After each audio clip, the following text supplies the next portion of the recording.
just taking it one day at a time, trying to have a good week of practice, and then controlling what I can control. And it's attitude and effort, and it's how we come out here and just try to put our best foot forward and try to execute on Sunday. It'll be fun to go out there and play in a divisional game. I'm 35 years old, and I still get up for games like this. My heart rate still gets up, and I get excited for games like this. And it's an honor and a privilege to be back in the playoffs and in the divisional. Hey, okay, I know I'm here to stay. Counting on my wins, so I can't play it safe.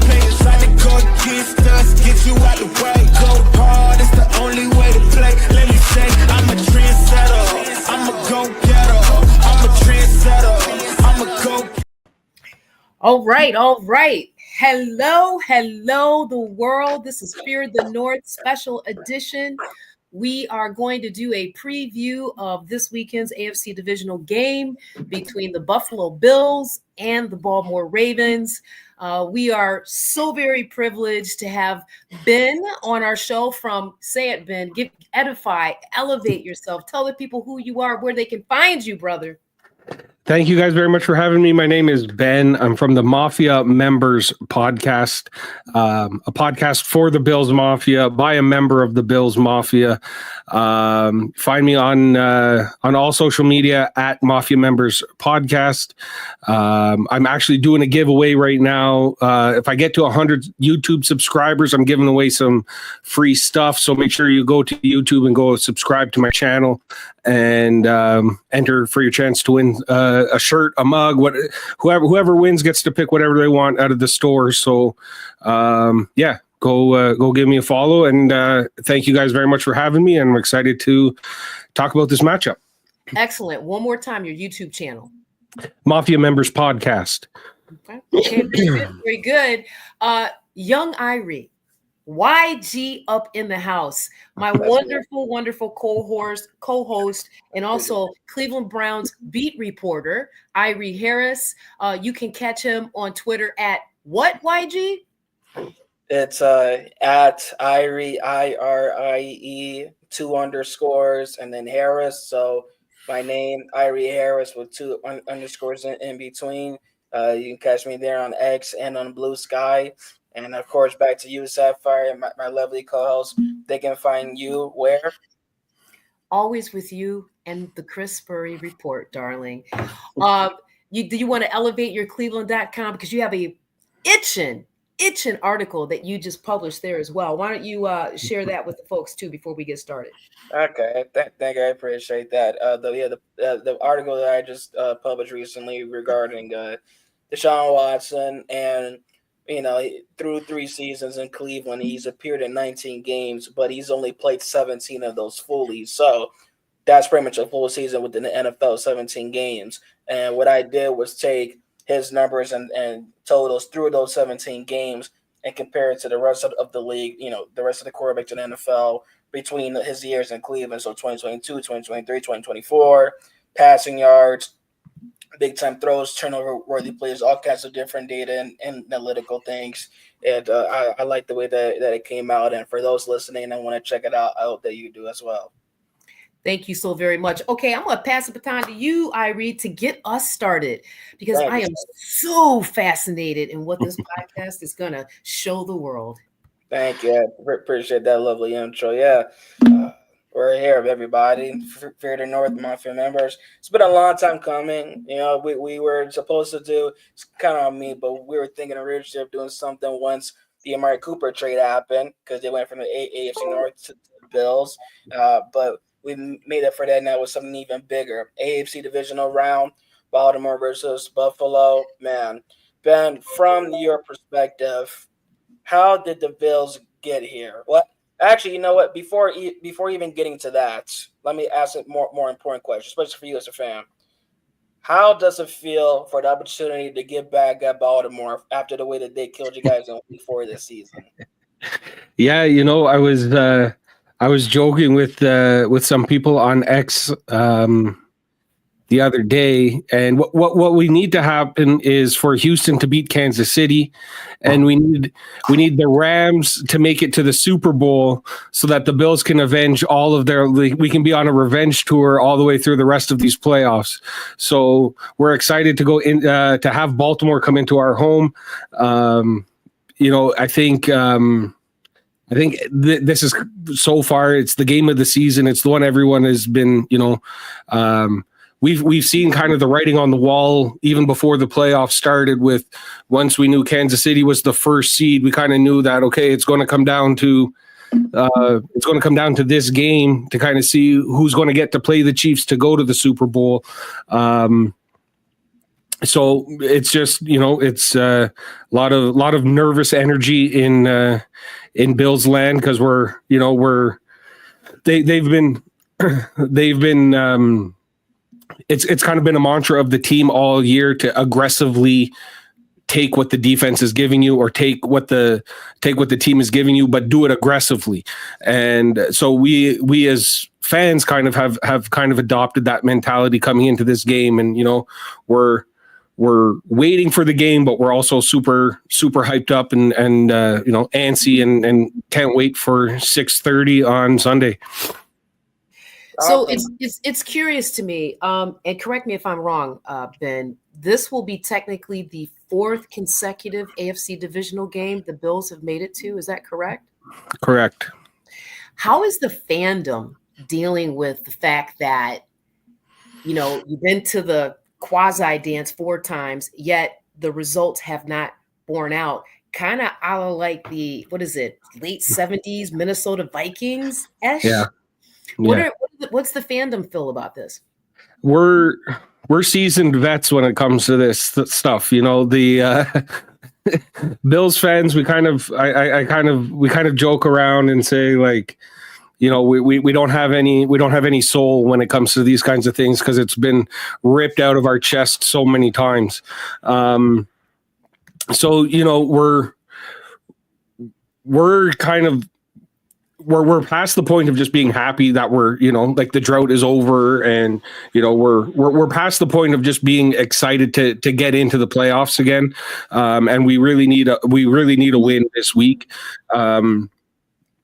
But yeah, overall I think Bills fans are understanding that we're playing our biggest downfall has been playing a dynasty. If we weren't going up against a dynasty every single year, we'd probably have a lot better success. And I think in general the AFC teams, Chiefs, Baltimore, the Bills, they're the three big dogs in the whole league, so it's whoever's coming out of the AFC, I feel like, is winning the Super Bowl, so you're upset that you didn't make it, but it's kind of like when we had to play Tom Brady for 20 years. And you just it's unfortunate that you're going up against a dynasty, but it makes it that much sweeter when you do win. So we keep the faith every year that we'll win, but we're just waiting to break through. So I appreciate that. Let's check out what Von Miller had to say when asked that same question. And I feel like we're all ready to go. I feel like everybody is excited. Terrell Bernard gave us a quote of, the man in the river. It was an old Greek, I think it was Hercules or something like that. And he was saying that, the man gets in the river once, and the next time he gets in the river, it's not the same man, it's not the same river. The past is the past. We have a huge opportunity in front of us to go out there and achieve all our dreams. We get one game to go do it. How can you not get up for moments like this, for games like this? It kind of sounds consistent with what you just said, right?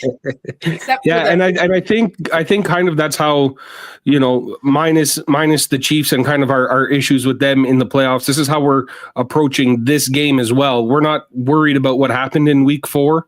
You take the lessons that you learned in week 4 and you just try and improve. And we're a much more improved team than we were in week 4.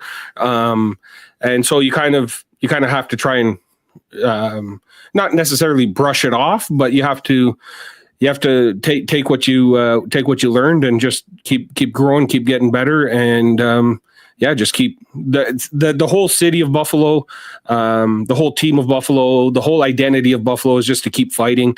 It's a city of people, blue collar, grinding it out. That's kind of the identity of the city. That's the identity that this team has, and they're not going to quit or give up or anything like that. So that's kind of where we stand.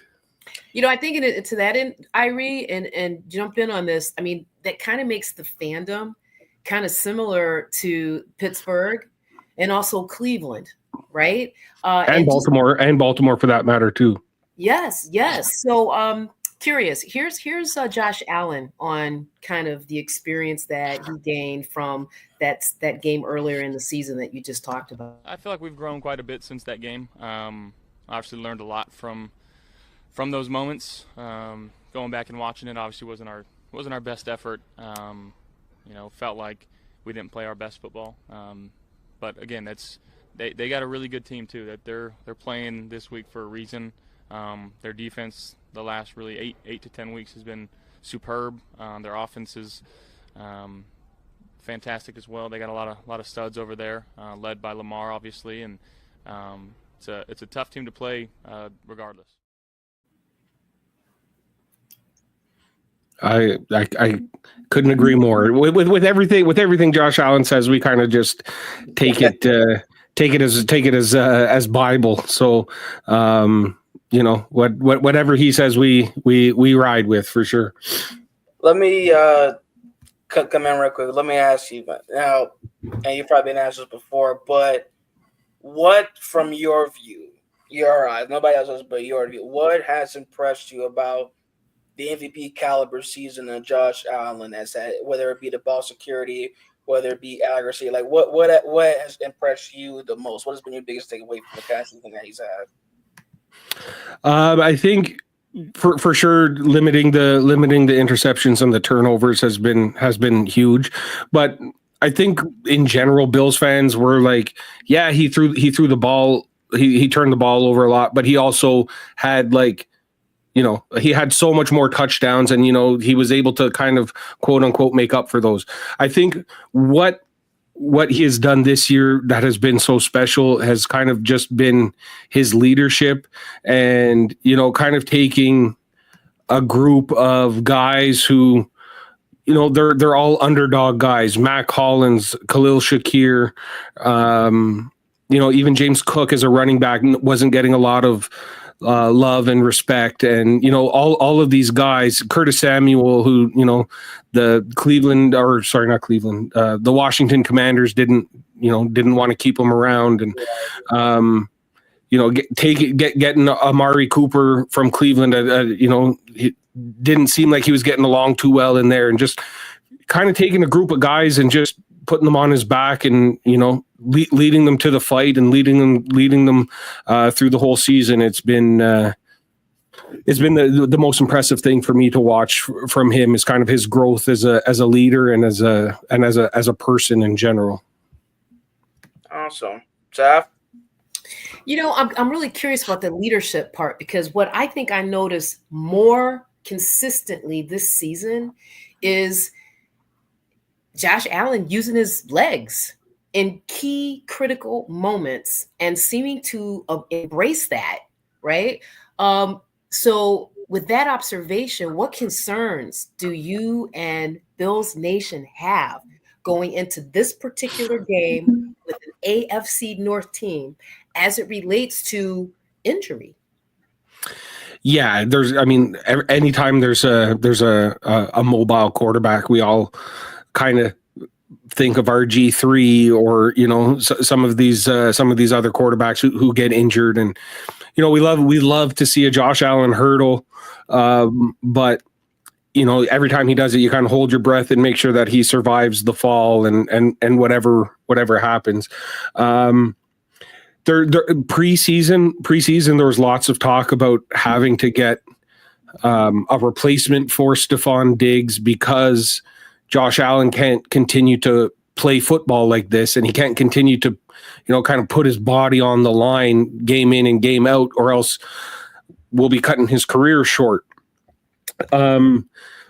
But after watching him play the whole entire season, I don't think there's a Bills fan alive that would want him to play any other way or have him be coached any other way, because that's what makes him special, and that's what makes him, as good as he is if you try and you can't really put the harness back on the horse once it's once he's freed and gone, so you're trying to rein him in and make him make more, little dunk passes and, dink and dunk. That's not him, and that's not how he plays. And you don't want to limit him in any kind of way. So, as with everything with Josh Allen, you kind of take the good with the bad. And that's kind of, not that it's bad that he runs and does that kind of stuff, but it's risks that you're willing to take because of how well he plays. Ben, you mentioned Amari Cooper earlier, and I said things weren't looking too hot early on the season with him and the Browns. This is all coming off of last season, in which he put up a career high 1250 in receiving yards, a career season, and then he gets traded to Buffalo. How have you felt he's adjusted and transitioned with the Bills and with the cohesion with Josh Allen? How do you feel that he's really been able to smoothly come into the system and perform? He's definitely come in. We've definitely eased him into the team and into his role. He was battling some injuries as well, so he missed a couple games, and I think that kind of just helps. You're just, instead of being out there on Sunday, resting all week and just trying to get out there for a game on Sunday, you're doing the opposite, where you're practicing and you're just trying to work on that connection and building that relationship with everybody else on the team. He's fit in pretty well, pretty seamlessly. He hasn't been, if you were to look at the stat lines or the box scores or something like that, he hasn't been that much of an impact. But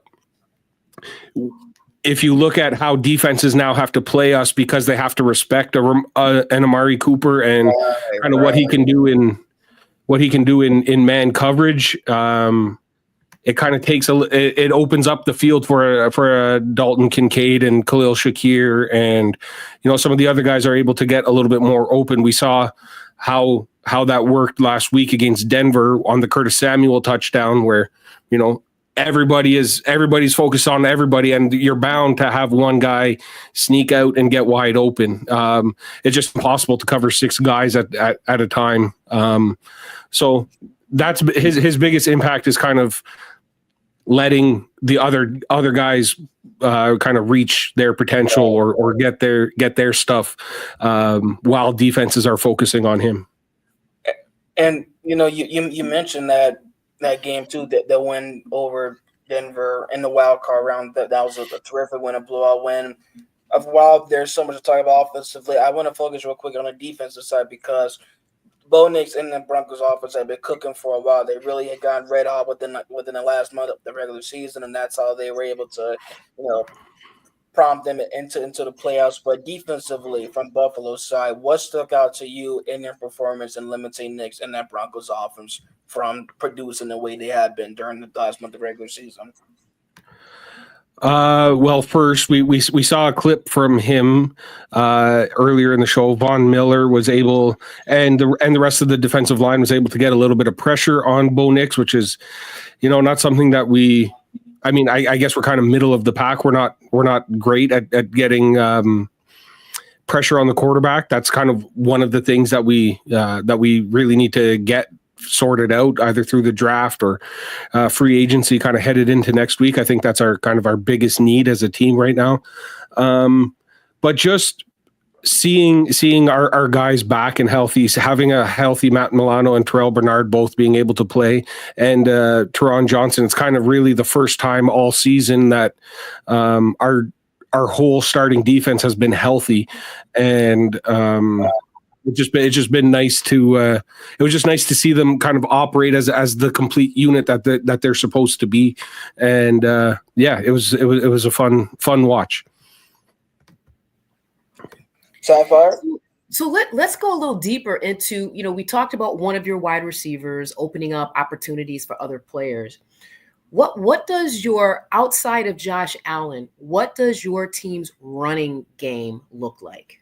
And how do you think they'll stack up against the Ravens D-line? Yeah, I mean, if you were to ask me who's the most underrated running back in the league, I'd say it's James Cook. Last year I think he was third in rushing yards and like sixth in all-purpose yards. He had another season this year of over 1,000 rushing yards. Was up there for rushing touchdowns. I think in first, if not tied for first. And our run game obviously struggled in week 4, the first time against the Ravens. But when we're playing well and when we're doing what we're doing, James Cook is a major factor in the game. So it's really for us on Sunday going to be about getting that run game going. And, we have kind of that. Bills fans will say it's a three-headed monster with James Cook, Ty Johnson, and Ray Davis. We don't know if Ray Davis is going to play or not, but he's kind of a guy who can spark some energy into the team. But also what we do with our running backs is we do well with the extended run plays where it's just a screen pass or a dump off to the running back in space. That's kind of how I feel like in this game in particular, they'll be more effective than just kind of running between the tackles and trying to break off a big run, because I think that front seven from Baltimore is no joke. Indeed, and just last thing before we go into our first break, because you did mention regarding the run game, James, Derrick Henry, of course, 186, so that led all running backs within the first round of playoffs. But James Cook was right there; he was second with 120 from his performance versus Denver. Can you just talk a little bit further just within the position of the running back with the Bills within recent seasons prior to James was always more so in a sense of being used more in the receiving game compared to the run game. With other guys, even like a Nyheim Hines that was in a position. Can you talk about the switch from that to mainly just being able to bruise up the hole and focus more on that, because that's led to 1,000 rushing or something that we haven't seen in a while within the Bills run game? Yeah, for sure. One of the things we started doing, I think, we did it way more than usual against Denver, and I think we're going to continue doing it, was bringing in a sixth offensive lineman, Alec Anderson, and just kind of playing a real heavy formation, and just we're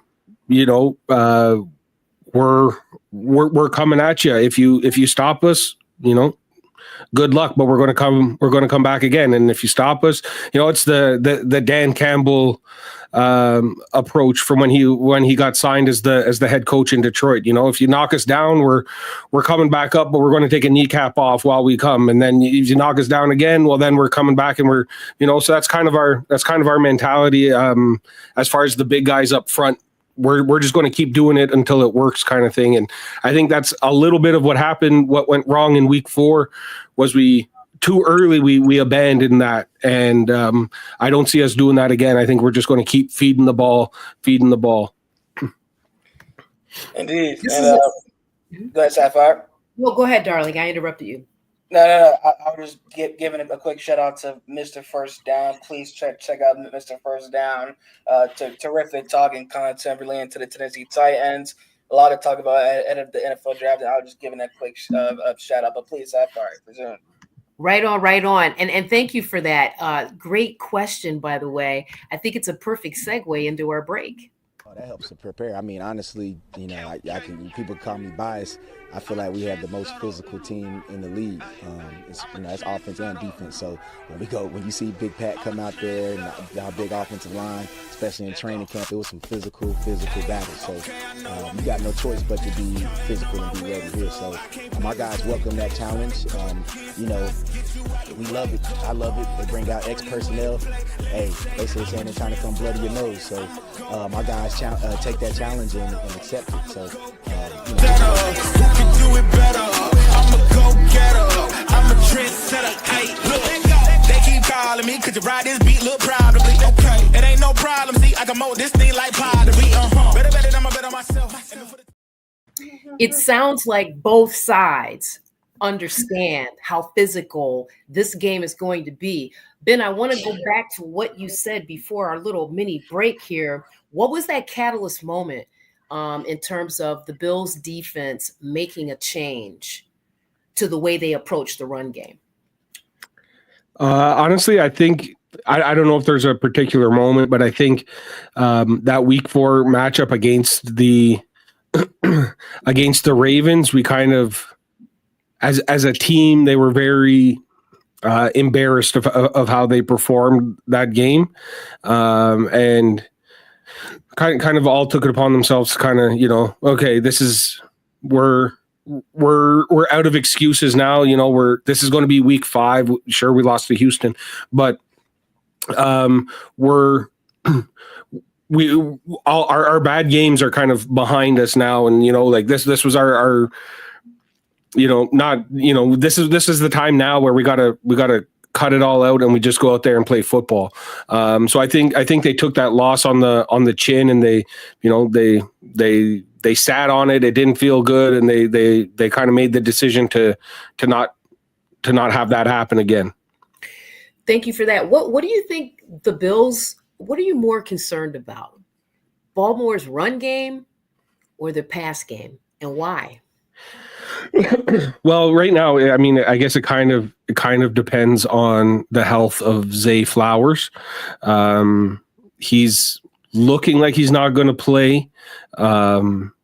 But I mean, if either to be honest, either way, your biggest concern is Derrick Henry and those run pass options that they run, and Derrick Henry versus Lamar Jackson. Kind of how do you stop the both of them at the same time? We have lots of confidence in Christian Benford and Rasul Douglas, our corners. They've played well all season. Christian Benford on an all-pro level. Our secondary is, or sorry, our safeties. They leave a little bit to be you want to get a little bit more out of them, but overall they've played well. So I think passing wise, we're more focused on the run game. I think heading into this game, I think it's the bigger task. I think it's what same as how when Buffalo's playing well, James Cook is heavily involved. When the Ravens are playing well, Derrick Henry is running the ball well. So you can kind of keeping them off the field, by stopping Derrick Henry in the run game is kind of going to be a major key to the Bills' success this weekend. Okay, so you said Zay Flowers. Let's check out a very short clip on what O.C. Monken had to say about Zay Flowers this week. How are we going to move our pieces around to give us the best chance to score? I mean, that's what we're paid to do, irrespective of who takes the field. Hopefully Zay will be able to go. But if not, we got a lot of really good players. We really do. We're fortunate. We have a lot of really good players, and we anticipate them playing well. So what do you do when you hear that? What other players, right, would the Bills be concerned about, whether or not Zay plays at all? We talked about Derrick Henry. What other players do you think are on the Bills' radar? For sure, I feel like even with Zay Flowers in the lineup, their passing game kind of starts with their tight ends. So we're going to have to keep an eye on Isaiah Likely and Mark Andrews. Luckily, we have 2 really, really good coverage linebackers in Matt Milano and Terrell Bernard. They're guys who can definitely help out in the pass defense. They were both not playing against Ravens in week 4. So I think they help to make a difference in the pass game for sure. Ben, I thank you for mentioning regarding Zay Flowers, because when we spoke about that, on our show earlier this week, I also mentioned that regardless if Zay Flowers is healthy or not to play, I wouldn't even worry or care about him, that much. Or if I'm Baltimore, I wouldn't really involve him within the game plan, because I think the kind of game, the kind of feeling it is going to be a testament to how good the run game is and how good you can stop the run game. If you can excel at both, then you are more, move closer and closer to winning the game. And I think for Buffalo's defense, that's more so the biggest word compared to anything, within Baltimore's game plan. Would you agree on that? Or would you say there's still a little bit of need to worry about the pass game? 100%. I saw some. I think it was a different Ravens. I don't know if it was a podcast or just a Twitter account or who it was, but I saw it today on X, and they said that if you're going into Buffalo where it's going to be negative temperature with snow and wind, and you're concerned about not having a 5'9", 180-pound wide receiver, I think you're game planning wrong. And I think that's true. I think their game plan is going to be the same regardless of if Zay Flowers is in or out, because they're going to be running the ball a lot in Buffalo this weekend. So obviously he's a very important part of their team. Like, the run game gets going, then they get play action, and he's shifty enough and elusive enough that he can make things happen for sure. But I think their game plan is going to start and end with Lamar Jackson and Derrick Henry. So another clip from Todd Monken on their offensive sort of approach over the last tail end of the season. I wouldn't say that the focus of, getting the ball to Derrick was that way. There's a few things we're doing differently. There's a few concepts, same in the pass game, that you get to look at over the bye week, which we did, like most teams do, and take a look at yourself, look at others. Okay, what can we incorporate as we go down the stretch here? It's the nice thing about having the late bye. But we've also been winning. And when you're winning and you're ahead, I mean, that's byproduct. That's a byproduct of buying more opportunities. Your physicality, really good on early downs, and winning allows for us to run the football.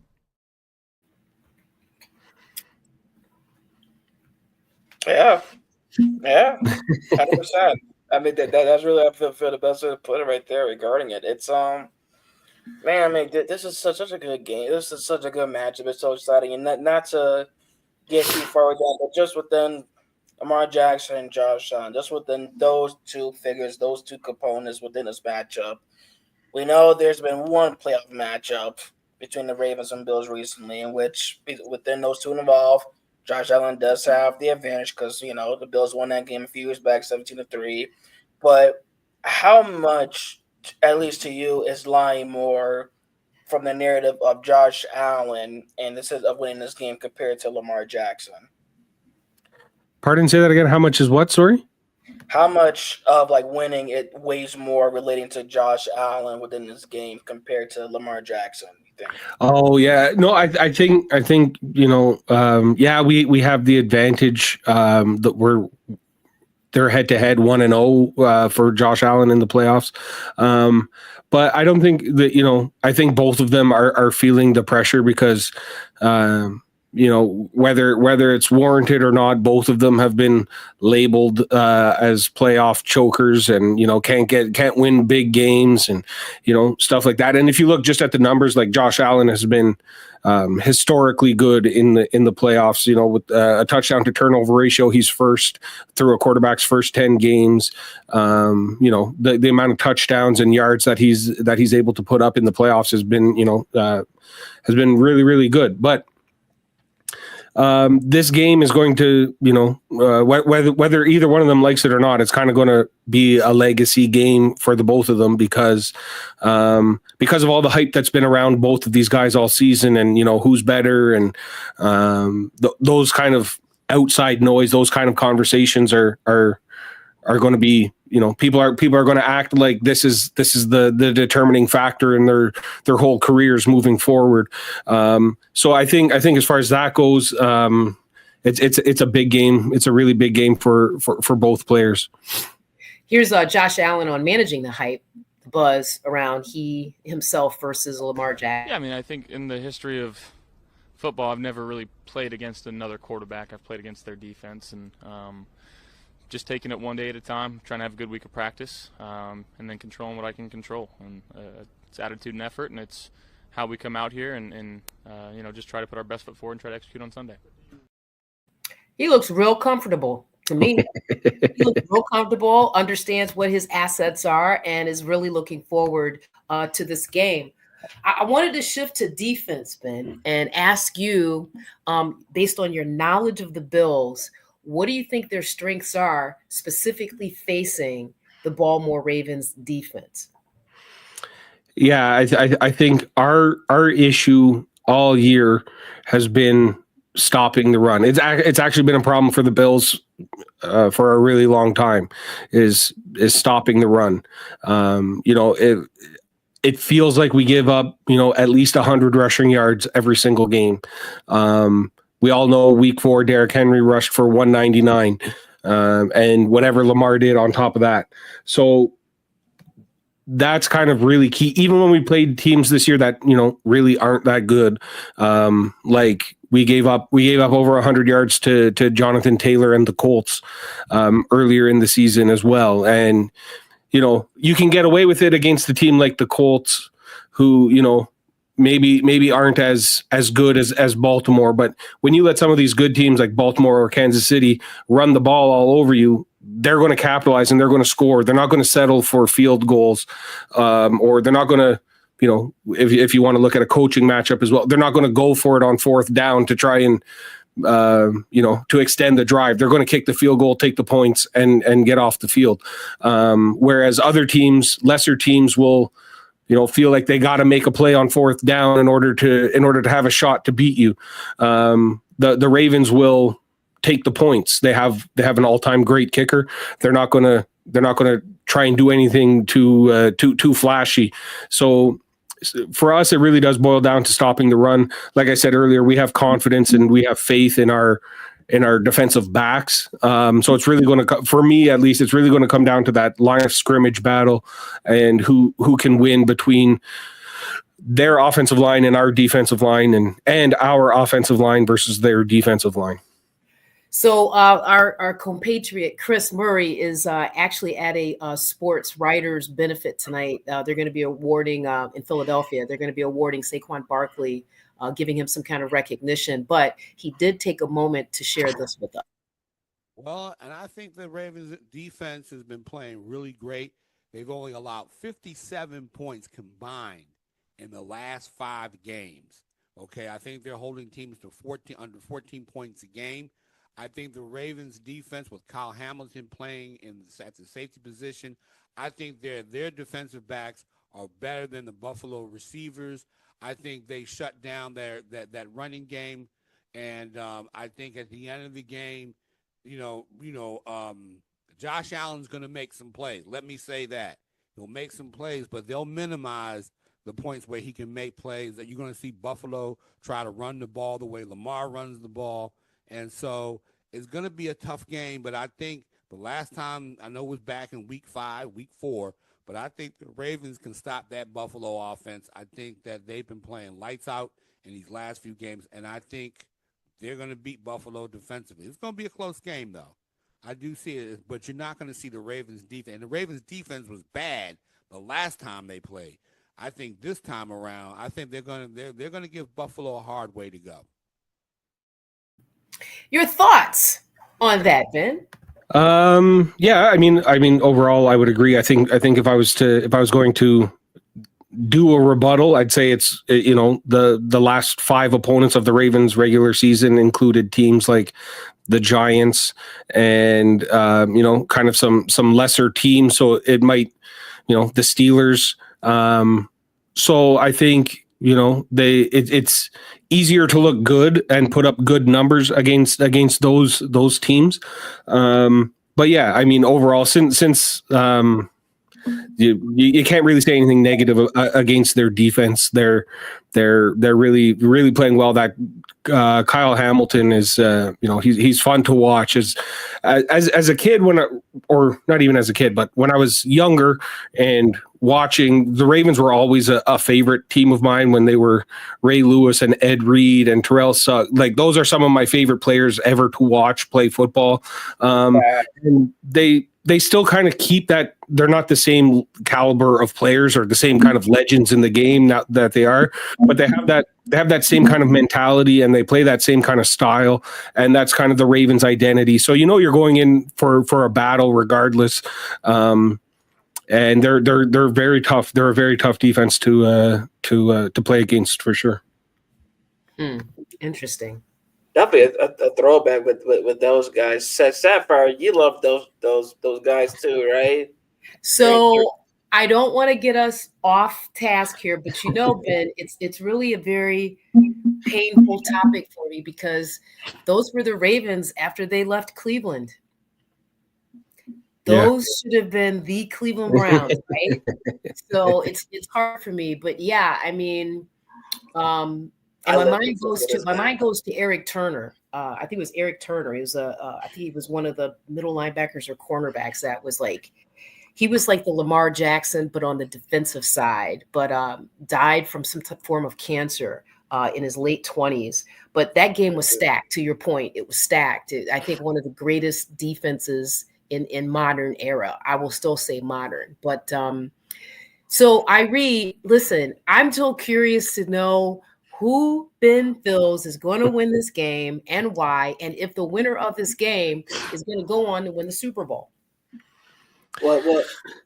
Go ahead, Ben. I would agree with we flashed the comment along the bottom there from Willie. Whoever wins this game is going to the Super Bowl for sure. I do think that the Bills are going to win. There's a little bit of a Bills bias in that prediction for sure. I'll say that, but I do also there's a couple things. I think playing at home, we have a good home field advantage.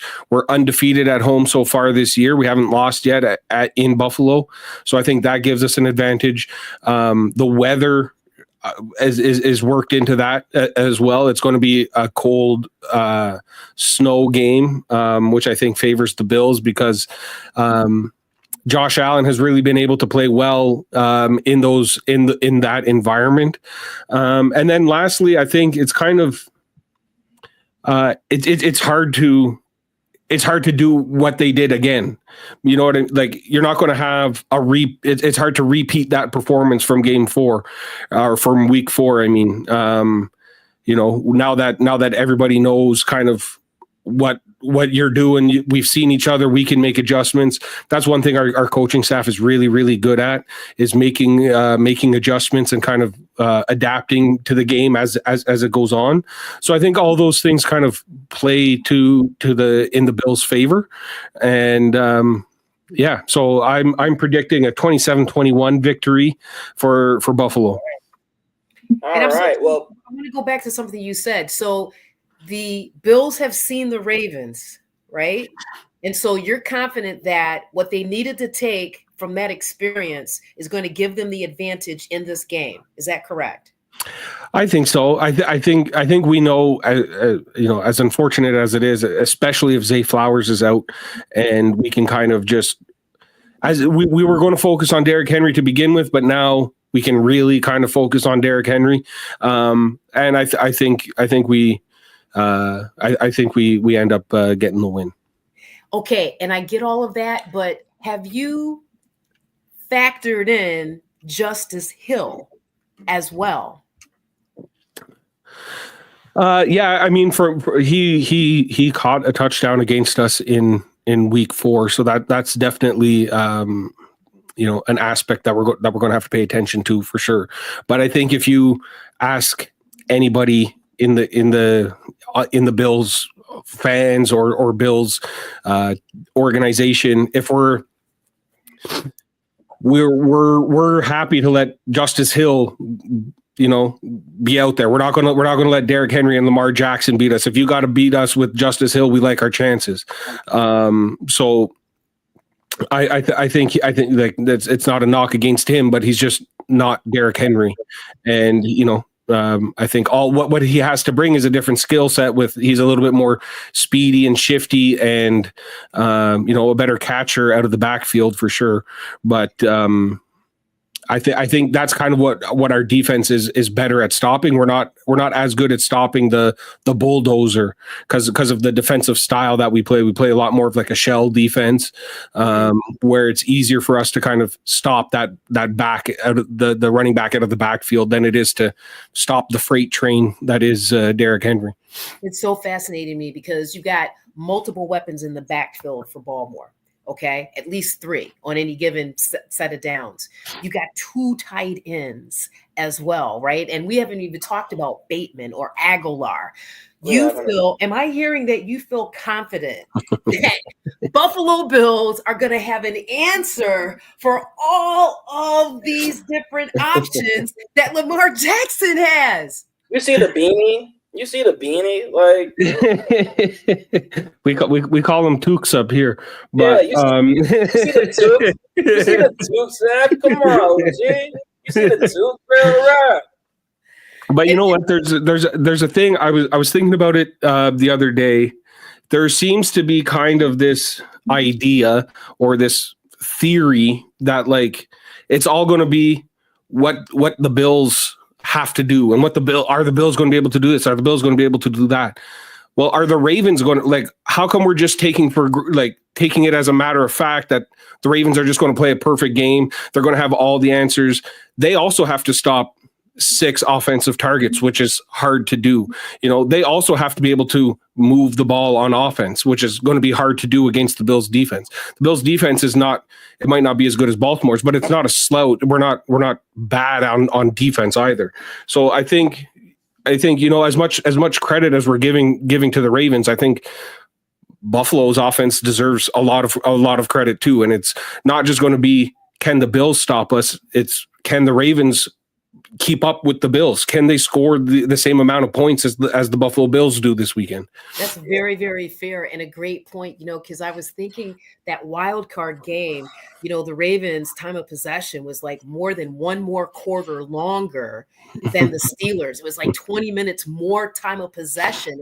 And I'm sitting here thinking, what does that look like? How would that translate, to your point, at Buffalo with the weather conditions in that environment, right? Will they be able to have those sustained offensive drives that are going to burn clock and also put touchdowns on the board? Fascinating point. I think I forget the number. I think it was 42. I think we had 42 minutes of time. Like we possessed the ball for 42 minutes against the Denver Broncos. So, you know, I think at the end of the day, I think both teams are going to try and do what they do best. And that's both play a run first style, possession of the football, limit turnovers style of game. You know, so it'll be fun to watch because as a Bills defense, the best way to stop Lamar Jackson is to have Josh Allen on the field, and James Cook running the ball and chewing up the clock. You know, that's kind of the best way to stop their offense and what they do. So if we can do that, then that, you know, I like our chances. Absolutely. And I want to real quick touch on this is special teams coach Horton for the Ravens about the weather conditions up there in Buffalo. You know, I just think when we go out there throughout the pregame, I think we'll decide with Randy and things like that. Okay, what's our line and things like that? How far can we kick from it? Like right now, you know, we really don't know. We don't know what the field conditions is going to be like. Right? I know Buffalo. I think the field will be heated. Right? So it might not be as frozen as what's outside right now. So all those things could change, and those things we will figure out once we get into Buffalo. Is the field heated? In the new stadium, it will be heated. This field, it is not heated. And you know, when you're at a game, I've been to a couple of snow games, and when you're there, you just see the guys run out with those automatic brooms, and they just clean off just the 5-yard markers. Oh, yeah.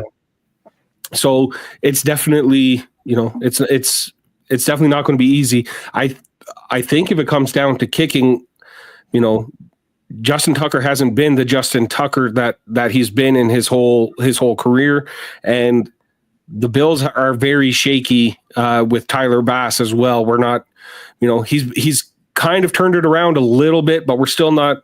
I wouldn't make a bet on Tyler Bass. That's kind of been a downfall for us. So I think if it does come down to kicking field goals, then the game is really going to be a toss up. Does that mean we should expect to see more fourth down attempts, depending on, maybe they stretch that zone, if you will, that safety zone, that comfort, if you will? We'll see more of those conversion attempts because of the weather? 100%. Or if you're in that zone where, you're on you're just across half, and that's where teams kind of go for it they either go for it on 4th and 2 kind of thing. I think we'll see a lot of punting and trying to pin the other team deep so that they have to drive the full length of the field rather than going for it.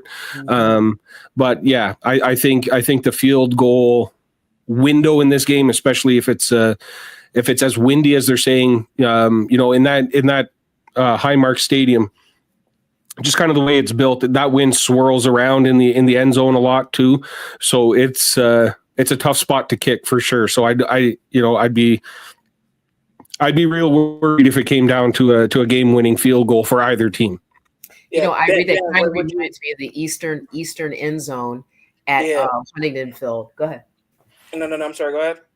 I said it just kind of reminds me when he was talking about the way the wind swirls, of how is it the eastern or the western end of Huntington Bank Field is, you can think that ball is going to go straight, but once it gets up there aloft, weird things happen. Yeah.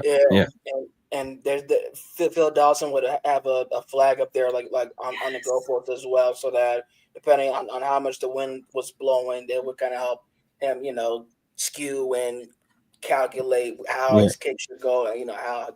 But I did want to ask as well regarding the kicking, and I think for us talking about that, is Buffalo to you maybe the hardest place for kickers to perform and kick well amongst all outdoor stadiums in NFL? Because I would think is a top candidate for that, especially. Yeah, I mean, for me, I can't really think off the top of my head. Maybe like you guys said, maybe your stadium in Cleveland is up there with tough places to kick.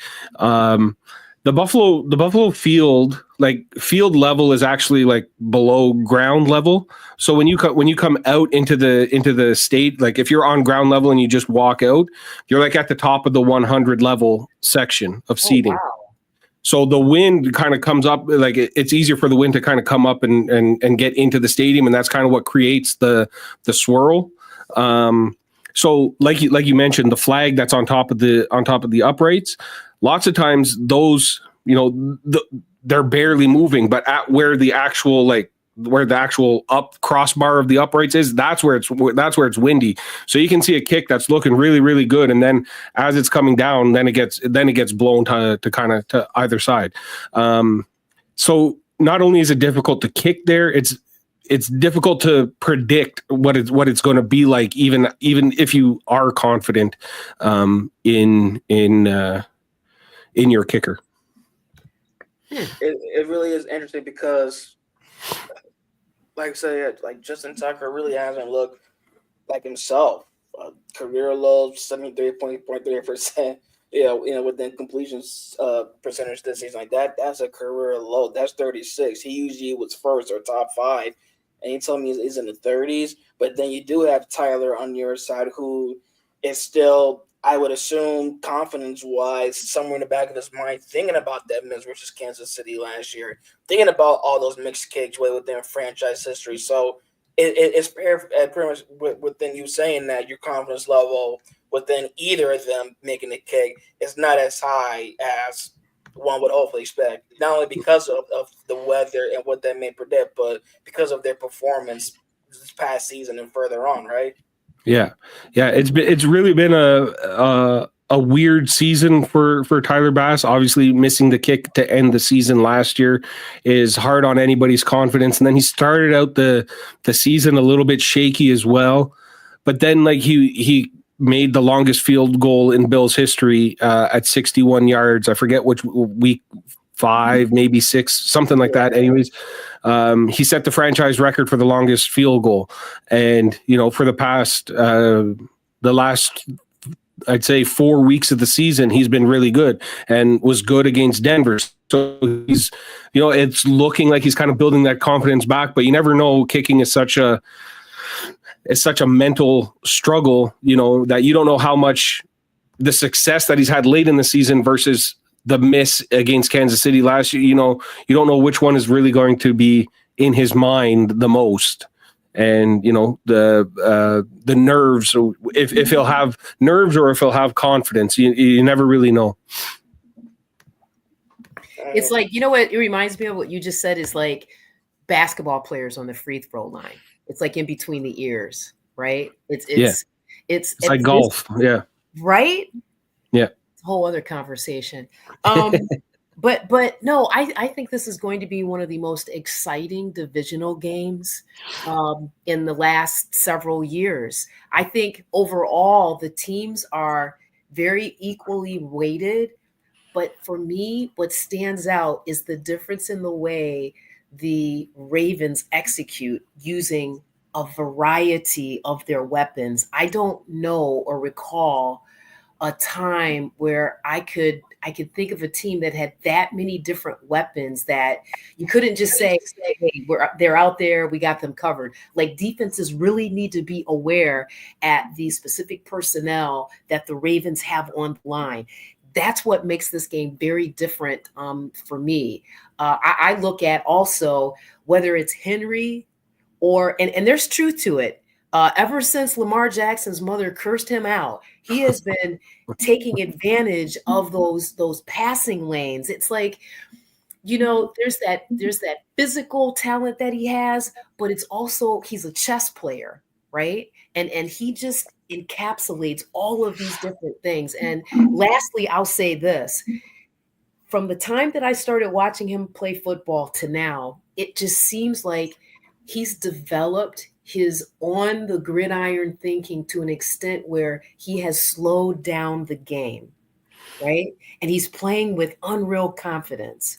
So I'm looking forward to the game. I probably, honestly, Irie, I'll probably have a lot of difficulty sleeping because I love NFL football that much. I really do. I really do. Yeah, for sure. And, kind of lots of those things you said about Lamar there are things that you can say about Josh Allen too. You can draw up the perfect defense and know the play exactly as it's going to happen. But at the end of the day, you still have to account for Josh Allen, going off script. And, you think you have his first read covered and you've got the back coming out of the backfield covered. But now there's a running lane for Josh Allen to, to make something happen, or he can scramble out of pressure and, put the ball anywhere on the field. He's to, as much as it is a detriment, he'll throw the ball to anywhere on the field from anywhere on the field. And, it comes back to bite him in the ass a lot of times. Cause that's where the first rule is to not throw it back into the middle of the field, but he has all the confidence in the world, in himself to do that. And, so I think even if you've done all your homework and done all the matchups and called the right play and you're playing good defense, at the end of the day, you still have to put up with the unknowns that Josh Allen can present. Absolutely. Absolutely. All right, Irie, it's on you, dear. Oh, predictions. Oh, man. Oh, this is I did think about this some time around. I'm like, man, it's gonna be such a good game. If it was like if it was Madden, I like on both sides, I'd just be spamming QB option, RPO, just spamming. Defensively, eight in the box, just spamming. I'm gonna go Baltimore. I think it's gonna go into the 20s. I'm gonna say 23-21. Interesting. So 27-21 from Ben. Is that what you said, Ben? Yes. And so Irie, you're saying 23-21. 23 like Jordan, yep. That is so fascinating. I'm gonna stick my neck way, way, way, way far out, gentlemen. And I'm going to say the winner of this game is going to win by 8. Ooh. Mm-hmm. Okay. All right, OG. Okay, I can't. I ain't mad at you, player. You mean I'm not okay? All right. Well, I think we're at a high probability for a safety, right? That's why my number is 8. I know it's awkward, but yeah, it's going to be a close game. All right. Well, you know what? With that being said, I think that we definitely saw a lot because everything.